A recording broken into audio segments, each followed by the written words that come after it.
बोलो लक्ष्मी नारायण भगवान की जय। आज फिर सभी भक्तों का जो कि ऑनलाइन जुड़े हैं सभी का स्वागत है। जैसा कि आप जानते हैं पुरुषोत्तम मास पद्म पुराण से ये कथा ली गई है।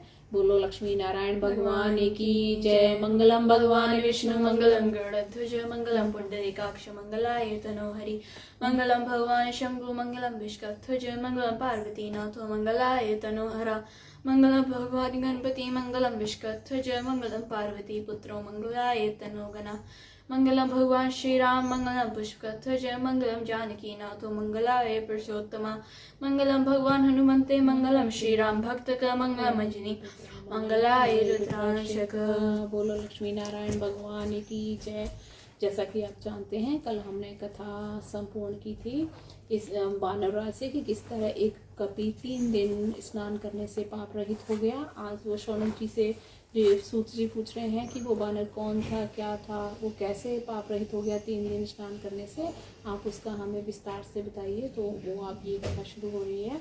शौनक जी बोले हैं महाभाग सूत जी, इसमें मुझको महान विस्मय है। यह मनुष्य देह संपूर्ण अर्थ का साधन करने वाला ऐसा विख्यात है और अन्य सब देहों में साधन में मति नहीं होती। शाखा मृग इसके प्रभाव से कैसे मुक्त हो गया। हे वीर, क्या पुरुषोत्तम मास की यह महिमा है। हमारे चित्त को प्रसन्न करने वाली ये कथा कहिए।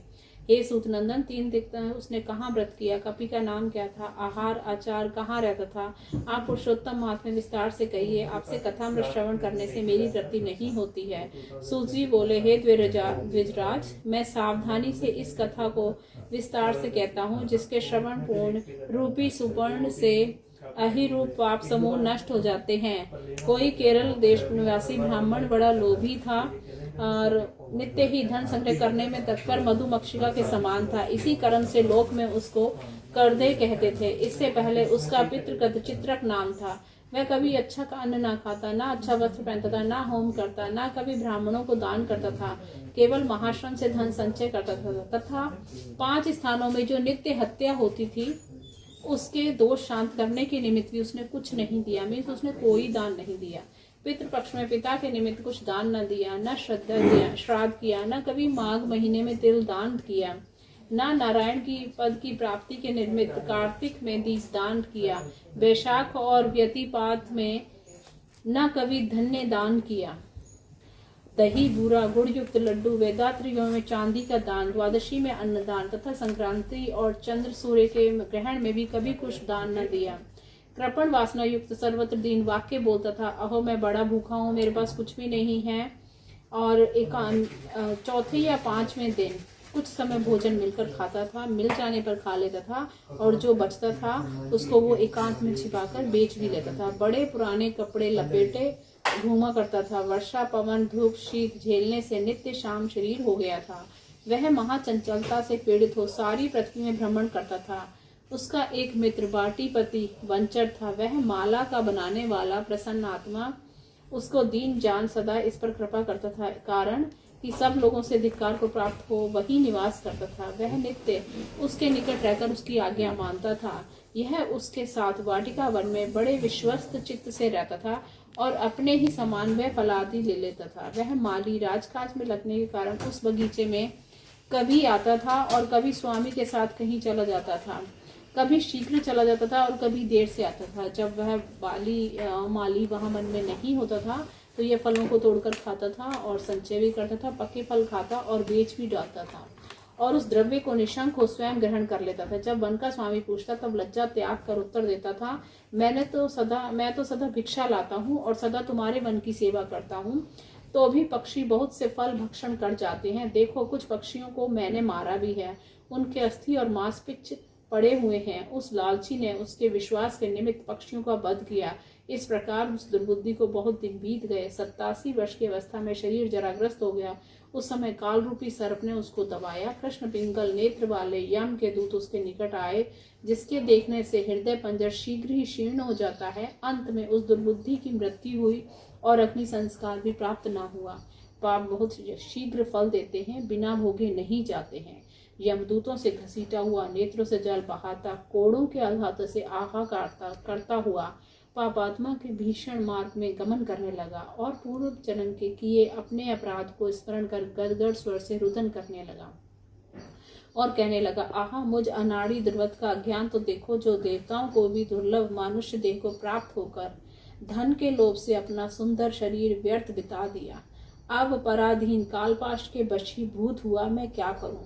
मुझ कुबुद्धि ने कहा, महा मेहनत से चिरकाल से उपार्जित सब कार्य साधक इस शरीर को यूं ही नष्ट कर दिया। अब मृत्यु पाश के वशीभूत मैं क्या करूं? मैंने मनुष्य जन्म को पाकर कुछ भी शुभ कार्य नहीं किया, न अग्नि में हवन और न अर्थी को कुछ दान दिया, न भूखे की अन्न और न प्यासे को पानी दिया, न पितरों को तिलोकर और न देवताओं को यव और जल दिया, न माघ में गंगा यमुना में स्नान किया, न वैशाख में मुक्ति दात्री नर्मदा में स्नान किया, न सरस्वती के किनारे 3 रोज वास किया, न दिव्य यमुना के किनारे 7 दिन निवास किया। और मुझ पापी ने शीघ्र करोड़ों पापों को दूर करने वाली शुभ गंगा की सेवा नहीं की।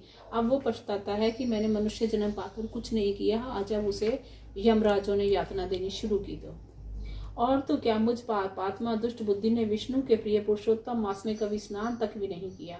मैंने हरि के प्रिय महीने में गंगा का सेवन नहीं किया, न गोमती कावेरी या यमुना में कभी स्नान किया, सरस्वती शिप्रा अथवा अन्य समुद्र गंगा नदी का सेवन नहीं किया। अहो, मेरा संचित द्रव्य निरर्थक भूमि में पड़ा रह गया। जीवन भर दुर्बुद्धि से आत्मा को क्लेश दिया। कभी मैंने अन्यों से जठार दिग्नि को तृप्ति नहीं किया। और कृपण आत्मा, मैंने न कभी अपने देह को वस्त्र से आच्छादित किया। जाति के बंधु तथा पार्श्ववर्ती स्वर्ण, भांजे, भगिनी, बहन, भाई, माता पिता, छोटा भाई, उसकी स्त्री, अपनी स्त्री तथा अन्य संबंध वाले मनुष्य अच्छे अन्न से कभी एक बार भी मैंने तृप्त नहीं की। मीन्स मैंने उनको कभी भोजन नहीं कराया, इसलिए अब वो पछता रहा है।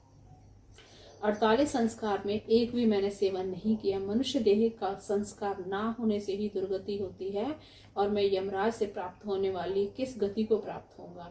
अब मैं अपने कृत्य को भोगूंगा, मेरी मुक्ति कभी नहीं होगी। इस प्रकार वह विलाप करते हुए यमदूत उसको यमलोक में ले गए। उसकी आज्ञा से तत्काल प्रेत योनि मिली। पीछे यमराज ने समीपवर्ती मंत्री से कहा, अहो, इस पापी ब्राह्मण को हमारी आज्ञा से 1 करोड़ वर्ष तक अत्यंत दारुण प्रेत योनि दो, क्योंकि इसने सदा पराये अपरिमित अमृत की तरह अन्न भक्षण किए हैं और फल चुराए हैं। इस कारण इसको यह योनि दो। फिर 13 अयुत मीन्स 1,30,000 वर्ष तक इसको भयंकर बानर की योनि में जन्म दो, जिससे यह वर्षा, बात, गर्मी, हिम, क्षुधा, तृषा, व्याधि, भय से व्याकुल रहे। पीछे इसको मैं अनेक नरक की यातना दूंगा। यह 10 अर्ब वर्ष प्रत्येक नरक कुंड में निवास करेगा। जब इस प्रकार भयंकर मुख वाले मंत्रियों को उन्होंने आज्ञा दी, तो वे सावधान होकर उस दुष्ट विप्र की वही दशा करने लगे। तब वह वृक्ष रहित वन में प्रेत देह भोग कर फिर निर्जल स्थान में बानर के शरीर को प्राप्त हुआ। दिव्य कालिंजर पर्वत के मनोहर जम्बू खंड में वहां एक दिव्य सरोवर सदृश इंद्र का बनाया कुंड था, जहां के जल की समीप कुर्री सहित पुरर पक्षी बोलते थे। जहां उछलते जल से ढके पक्ष छाया की छवि पवित्र थी। मृग तीर्थ नाम से विख्यात वह देवताओं को दुर्लभ था, जहां प्राप्त हो पितर अपनी पूर्व देह संबंधी शुद्ध स्वर्गीय गति को प्राप्त हुए थे। किंचित कारण के उद्देश्य से जो मृग रूपी हो गया था, यह दुष्ट पहले जन्म में कपित्व को प्राप्त हुआ। शौनक जी बोले, हे सूत जी, यह तो आप कहिए कि अनेक पातक करने वाला वह शाखा मृग किस प्रकार से इस त्रिलोकी के पवित्र कराने वाले तीर्थ में निवास करता हुआ। सूत जी बोले, हे शौनक जी, आप उत्तम श्रोता और धन्य हो। आपने मुझे कृतकृत कर दिया। इसमें एक साधारण पुरातन कारण है। इति श्री पद्म पुराणे पुरुषोत्तम महात्म्य पंडित ज्वाला प्रसाद मिश्रकृत भाष्टिकाय करदे विख्याने 1 विशोम अध्याय समाप्त। बोलो लक्ष्मी नारायण भगवान की जय। अब भगवान की थोड़ी सी वंदना कर ले। अधरम मधुरम वदनम मधुरम नयनम मधुरम हसितम मधुरम हृदय मधुरम गमनम मधुरम मधुराधिपतेरखिलं मधुरम वचनं मधुरं चरितं मधुरं वसनं मधुरं वलितं मधुरं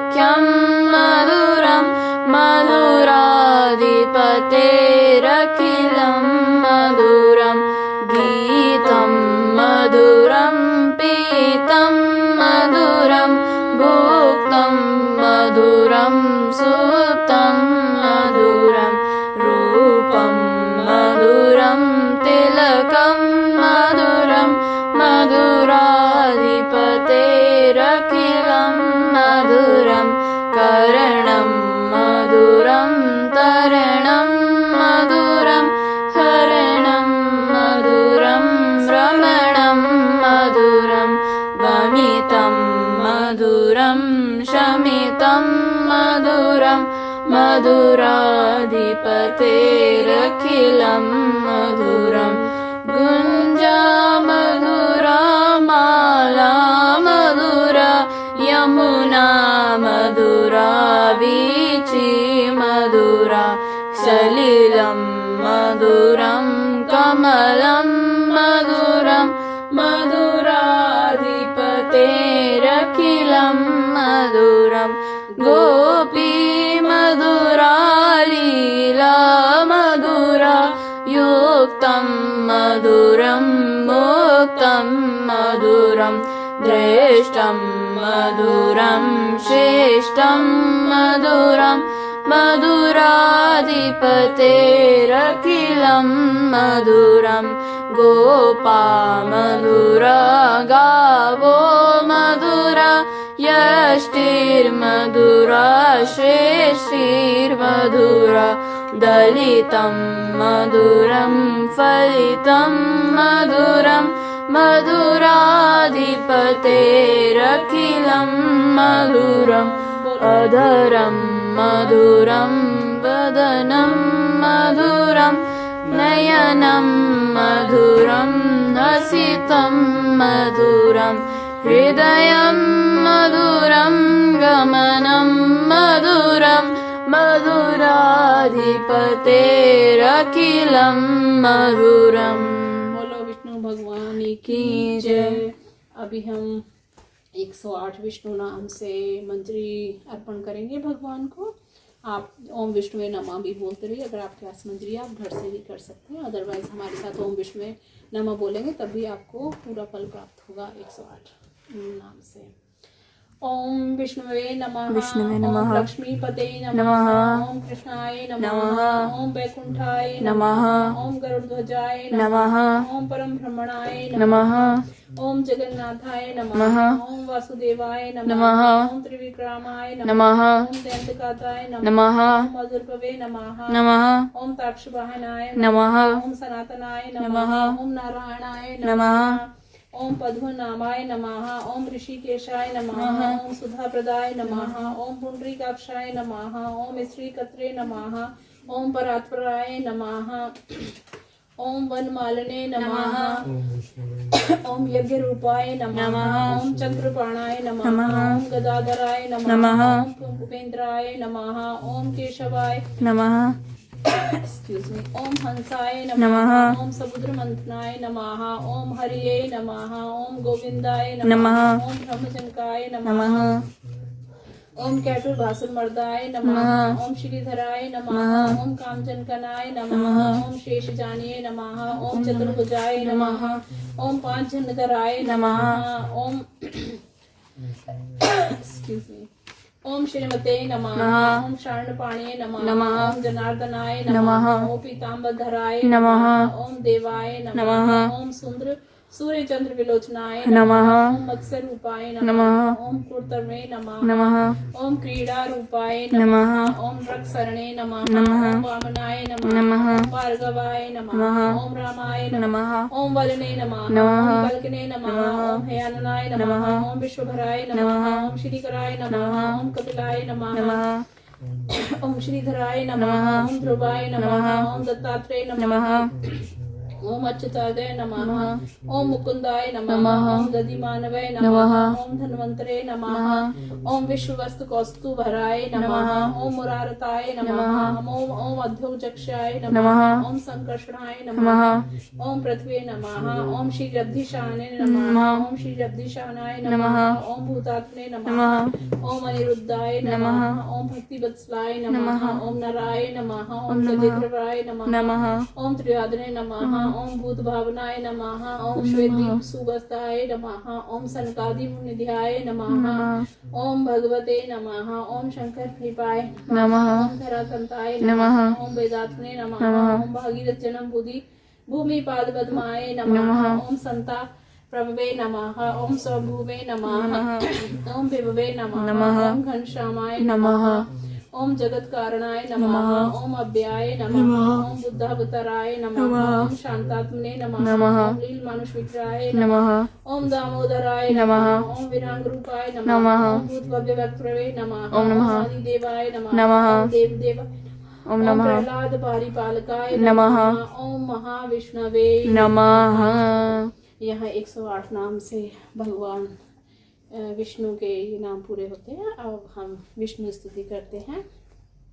जय जय सुरनायक जन सुखदायक प्रणत पाल भगवंता गोदि हितकारी जय सुर सिंधु सुता प्रियतंता पालन सुर धरनी अद्भुत करन मरम न जाने कोई जो सहज कृपाला दीन दयाला करऊ अनुत सोही।